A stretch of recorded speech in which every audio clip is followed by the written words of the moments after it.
بہت سال پہلے کی بات ہے کہ میرے دادا ابو اپنے گاؤں کی زمینیں اور گھر چھوڑ کے شہر میں آ بسے تھے، کیونکہ دادا کے سارے بیٹے شہر میں ہی پڑے تھے اور وہیں پہ کام کرتے تھے۔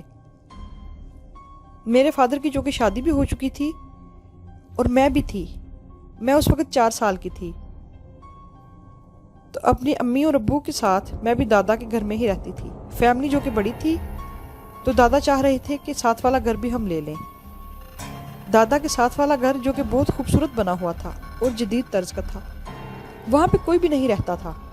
لوگ اس کو بدقسمت گھر کہتے تھے کہ یہاں پہ کوئی نہیں رہتا، اور اگر کوئی رہنے آتا ہے تو زیادہ دیر نہیں ٹھہرتا۔ میرے دادا جو کہ پڑھے لکھے اور روشن خیال تھے، وہ ان باتوں پہ بلیو نہیں کرتے تھے۔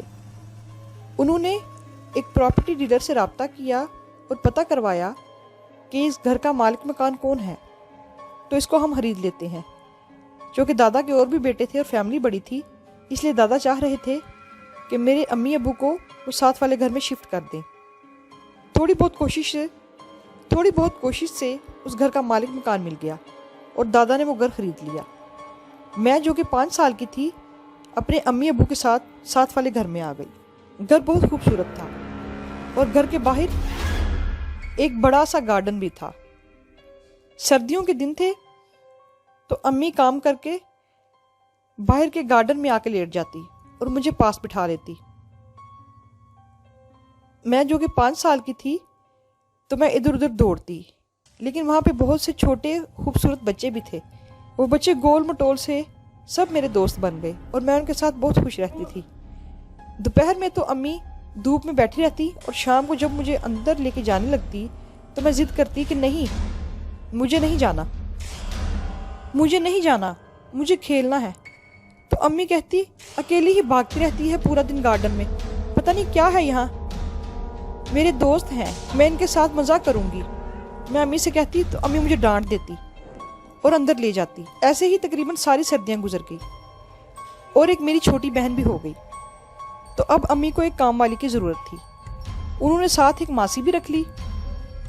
امی گھر کے کام میں لگ جاتی تو وہ ماسی مجھے اور چھوٹی بہن کو جھولے میں لے کے باہر گارڈن میں بیٹھ جاتی، اور اگر وہ کام کر رہی ہوتی تو امی ہمارے پاس بیٹھتی۔ ایسے ہی ایک دن میری امی کچن میں تھی اور وہ کام والی مجھے اور میری چھوٹی بہن کو جھولے میں لے کے باہر گارڈن میں بیٹھی ہوئی تھی۔ تو میں نے دیکھا ایک عورت آئی ہے اور میری بہن کو اٹھا کے لے کے جانے لگی ہے۔ تو میں نے زور زور سے شور مچانا شروع کر دیا اور کہا کہ وہ میری بہن کو لے کے جا رہی ہے۔ تو کام والی آنٹی نے دیکھا کہ جھولے میں میری بہن تو ہے ہی نہیں۔ میرے شور کرنے پہ اس نے ادھر ادھر دیکھا تو وہ دور نیچے پڑی ہوئی تھی اور اس کو اٹھا کے واپس جھولے میں ڈالا کہ یہ کیسے چل گئی۔ تو میں نے بتایا کہ وہ عورت اس کو اٹھا کے لے کے جانے لگی تھی۔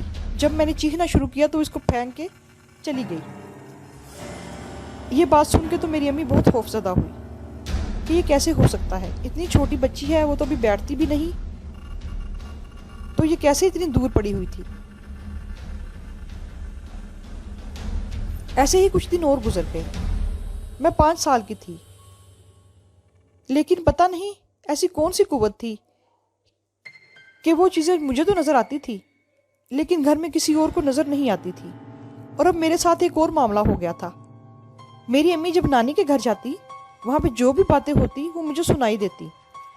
ایسے ہی دادا کے گھر میں رات کو چچی چچا کزنز جو باتیں کرتے وہ سب میں سنتی، مجھے سنائی دیتی تھی، اور صبح میں ان کو بتاتی کہ رات کو تم لوگ یہ باتیں کر رہے تھے۔ تو وہ لوگ میری باتوں پہ بہت حیران ہوئے۔ اب تو اور بھی عجیب عجیب واقعات ہونے لگے تھے۔ گارڈن میں آم کے درخت لگے ہوئے تھے، لیکن آم کا سیزن نہیں تھا۔ مجھے تو وہاں پہ ہرے بھرے میٹھے آم نظر آتے، اور جب بھی کام والی آنٹی یا میری امی مجھے گارڈن میں لے کے آتی تو میں ضد کرتی کہ وہ کتنا اچھا آم لگا ہوا ہے، مجھے اتار کے دو۔ تو وہ کہتی کہاں تمہیں بن موسم کے آم نظر آ رہے ہیں، اور مجھے ڈانٹ دیتی۔ اور جب مجھے اندر لے کے جانے لگتی تو میں کہتی میں نے اپنے دوستوں کے ساتھ کھیلنا ہے۔ اب تو میری امی بہت خوف زدہ ہونے لگی کہ پتہ نہیں کیا معاملہ ہے۔ میرے دادا دادی چاچو سب نے مل کے یہ پلان بنایا کہ پتہ نہیں کچھ تو ہے، اس کو جو باتیں ہم یہاں پہ اپنے گھر میں کرتے ہیں اس کو سنائی دیتی ہیں۔ جو اس کے سامنے نہیں ہوتا وہ بھی اس کو دکھائی دیتا ہے۔ یقیناً کوئی نہ کوئی ماجرا تو ہے۔ کسی بڑے بزرگ سے اصلاح کرنے کے بعد یہی نتیجہ نکلا کہ ہمیں یہ گھر چھوڑ دینا چاہیے۔ جلد ہی میرے ابو نے ایک اور گھر تلاش کر لیا اور ہم وہاں پہ چلے گئے۔ وہاں پہ جا کے میرے ابو نے بہت صدقہ خیرات کیا اور بہت دعائیں کرائی کہ وہ جو بھی مجھے نظر آتا تھا یا جو بھی میری کیفیت تھی وہ ختم ہو جائے۔ اللہ تعالیٰ کی رحمت مجھ پہ ہوئی تو اب مجھے نہ تو وہ آوازیں سنائی دیتی تھی اور نہ ہی کوئی ایسی مخلوق دکھائی دیتی تھی کہ جو صرف مجھے دکھائی دے اور گھر میں سے کسی کو بھی دکھائی نہ دے۔